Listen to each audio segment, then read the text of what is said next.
had been using the heat gun to get the bubbles out of the epoxy, but it wasn't quite cutting it. This epoxy from Stone Coat Countertops is significantly thicker than the stuff I had been using off of Amazon.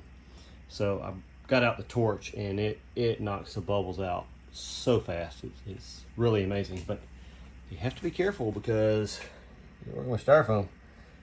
I caught the edge that hadn't been epoxied yet and it melted it pretty good. It's not going to be a huge deal. When I rotate it to do that edge, I'll just mix up a batch of the thick epoxy and fill in that hole with the epoxy with a thickener in it, and then we'll pour our beauty coat, so it won't be a huge deal. But you gotta be careful. If I'd have melted that all the way through, I'd have bigger problems. Haven't been making a lot of videos today. I've got a friend in from out of town, so we're trying to do everything that takes 4 hands while he is here before he goes back home. So this is one shower wall. It's done, or the end wall where all the nozzles and valves are. The other one is below it, and the other one, it's kind of hard to see here, but it's got a piece of pink foam bonded to it, and that's because I made a miscalculation when I sized everything. And so this panel here is 48 inches, which meant that the window seal had nothing on it. So I bonded a piece of the foam board to the edge of the MDF to cover the seal. To bond the styrofoam to the MDF or the styrofoam to the styrofoam, I am using the Stone Coat Countertops quick set epoxy. I can't make it look good, but it works great as a glue. So that's the shower caddy there, the top half and the bottom half. And then there's a little extension that needs to get bonded on over there when this is all set up. I was originally going to bond everything on the walls so that I knew they were bonded exactly where they needed to set on the walls, but my walls are not flat or square. And so I decided to bond everything on the garage floor, which I know is flat and level, and then put it back in there. And then that way my walls will be flat and square when I put them in there. I will use silicone or shims to fill up any gaps in the wavy out of square wall so that my shower is actually flat and square. Probably got another 15-20 minutes before this quick set is firm or completely set and cooled off. I don't want to move it while it's still hot. And then we'll glue that edge over there. I gotta lift it up a little bit and get some paper under it, and then we'll glue that edge over there. And that'll kind of be it for this weekend. In the evenings, I'll start working on finishing these panels out. I have to go through everywhere I cut and drilled and put more red guard so that it's waterproofed, and then re-kills it. And then we'll be able to do the beauty coat on the 2 MDF panels. And then the big one's going to take quite a bit more work because it has to go back inside to get the shower caddy fitted in place. So that one's going to go inside and out at least 2 more times. But one thing I wanted to do was I wanted to take it in and out a couple of times before I finished it. Make sure I can actually get it in and out. It's a massive panel, so we're going to have to get creative because the interior doors are only, I think, 78 or 80 inches, so it's going to be a little tight. But probably where we're going to stop this video is right here. We're not going to do anything else this weekend, so I'll get this out sometime midweek, and I'll be making the panels and starting to epoxy them during the week, and we'll try and get the epoxy video out next weekend. It's the next morning, and the side panel for the window looks absolutely amazing. It came out awesome. The window seal, on the other hand, and I was so frustrated I forgot to get a little video, but you could see the printing. This piece was upside down just because of the way it got cut, and so the writing was on the top side that was visible, and through that beautiful pattern that looks like the seal over there, you could read the words. So I'm going to put another layer of epoxy on it, and I put coat of kills down so that I've got a white base to start with. That'll mean the epoxy will be twice as thick on this piece. I don't think that's going to cause any issues. I certainly hope not. We're going to find out. Hopefully it adheres and doesn't peel up. The primer has stuck well, and then the epoxy should stick to the primer. I think we'll be okay. But we're going to find out. Mix up another batch of epoxy, redo the seal, and then do the next edge on the shower caddy. Okay, the window trim panels are poured, and hopefully in about 12 hours they'll be firm enough that we can demold them and go glue them to the bigger panel so that we can then transport that panel. We'll find out in the morning. So shower box V2 is over here. The first face is poured and it's looking absolutely fantastic. I'm just gonna have to wait until tomorrow morning to rotate it, so it's gonna take forever to do. In the meantime, I'm working on the two pieces that trim out the window. You know, when I did this one over here, I clamped the Tyvek taped straight edges on, but I still had some leakage through. It wound up all up under it. And so on these two, I'm gonna try something different. I could obviously silicone it, but then I'd have to wait 24 hours before I could pour. And also, I'm a little concerned that the silicone might peel pieces or chunks of the styrofoam with it when it comes off. So I mixed up some thick epoxy again with a little silver in it. I figured I'd rather have it look like a shadow or a vein if it was visible. But I ran it in all the corners, and then I used a little trimming tool to get all the excess off. So I just have a real thin line through the corners of thick epoxy that hopefully will stop any drain through from happening. So we're fixing to mix this up. These are the two window panels.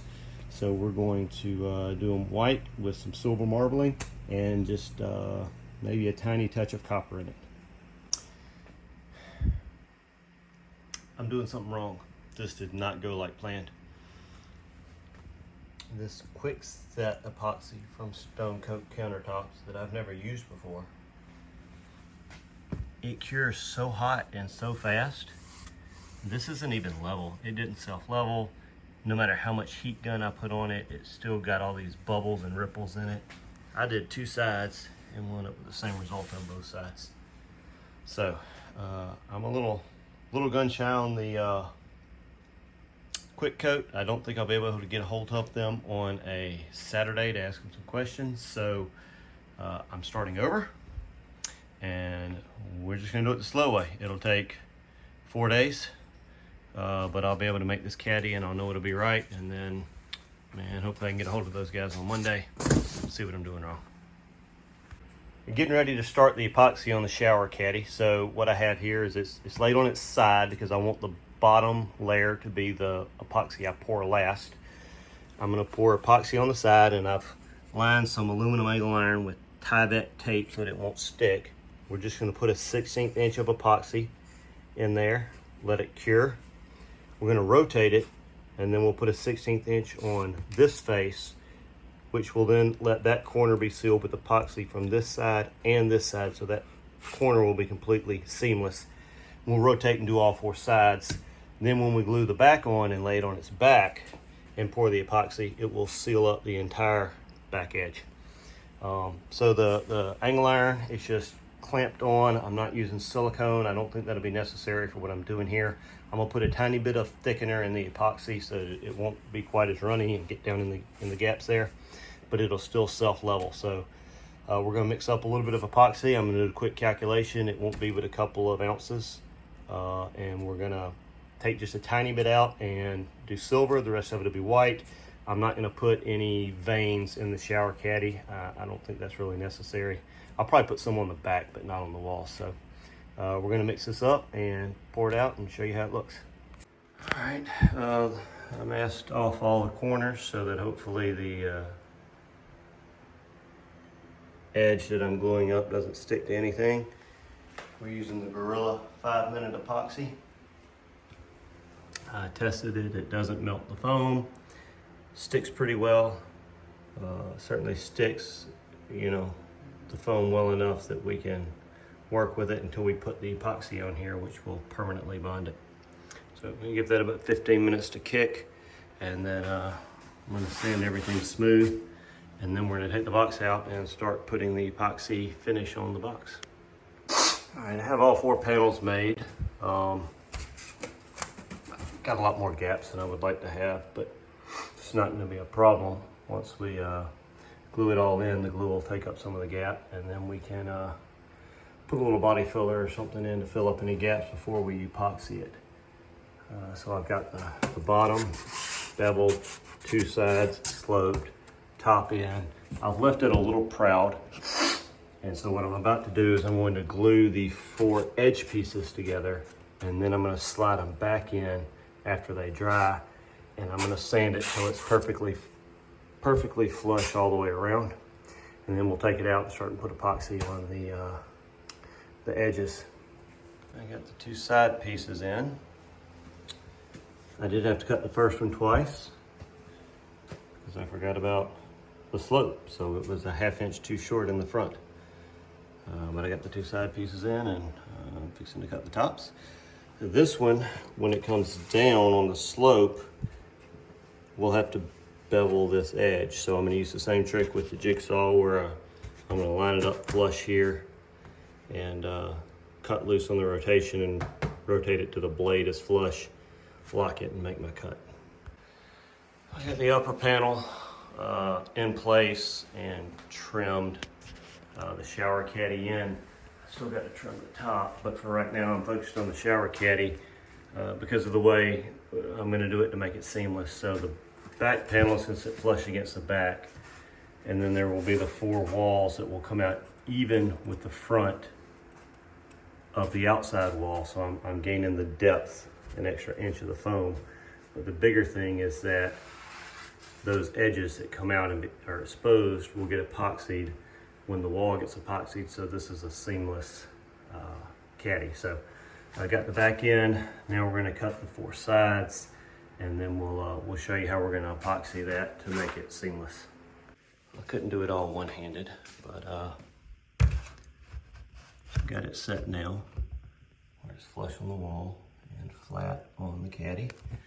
And it's about, I don't know if I'll be able to get this on the camera. It's about an 8-degree slope. So what I've now got to do when I go outside to cut is make sure that I get my orientation right, because my line is on the back side, which is the high side, but I measured it from the low side. So I have to flip my drill around and cut from the other side to make sure that I cut at the right slope. Had a couple of different thoughts on how I could handle the slope, which doesn't show up great in video, of the shower caddy. So my first thought was I would just cut it square, and since it's just foam, I could come through with a sanding block and stay flush on there and sand foam down. That would probably work pretty well. Another thing I could do is I could start taking measurements and try to do trigonometry and figure out what the slope is. That would probably work as well. And I guess some of it also depends on what tool I'm going to use, but I've decided to use a jigsaw.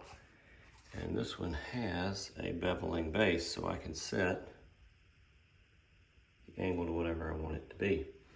But ultimately what I decided to do, and I don't know if I can do this one-handed, let it loose, put the base square against the wall, and tilt it until the blade is perfectly tilted flat on the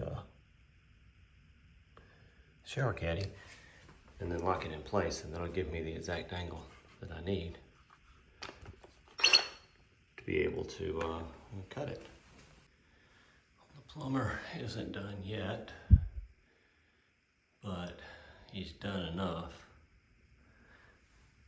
that I can get all my panels measured and cut so that I can start the process of putting the epoxy on in the evenings. So I'm getting started here. This is the first panel, and what I'm going to do first is the shower caddy. because I actually need to start getting some epoxy on it today because it's going to take the longest amount of time. So I'm about to start marking this off, doing some cutting, and we'll do a little bit of video on that because there's a slope to deal with, and I want to show how I'm going to handle that in case anybody else needs to do it in the future. And we'll move on from there. We'll get the shower caddy done, and then we'll work on the window seal. Then we'll do that wall because it's going to be the hardest of the back walls, and then this wall will be super easy. I think this will be the start of the video on making the custom epoxy panels. What I'm working on right now are the two ends where the doors mount, the shower heads are, the valves, the sprayers, all that. They're going to be made out of 1/2 inch MDF. So each sheet of MDF has about 4 coats of Red Guard on each side. Red Guard is a liquid rubber. You roll it out with a roller or spread it out with a brush, and then when it dries, it's a rubber waterproof membrane. So about 4 coats of Red Guard on each side of it, and then the side that's going to be visible is getting a couple of coats of kilts so that we don't have to try and tint our epoxy dark enough to cover up all the bright red. So I've got the first coat of kilts on this. We'll get a second coat and it'll be done, and then we'll coat this panel. And I know when I drill holes in these panels for the shower valves and the heads and all that, then I'm gonna have raw wood exposed. I'm gonna come back and touch those up with the Red Guard and then kilts. But having the big part of the panel done before I start is gonna save me a lot of time once I start getting these panels going.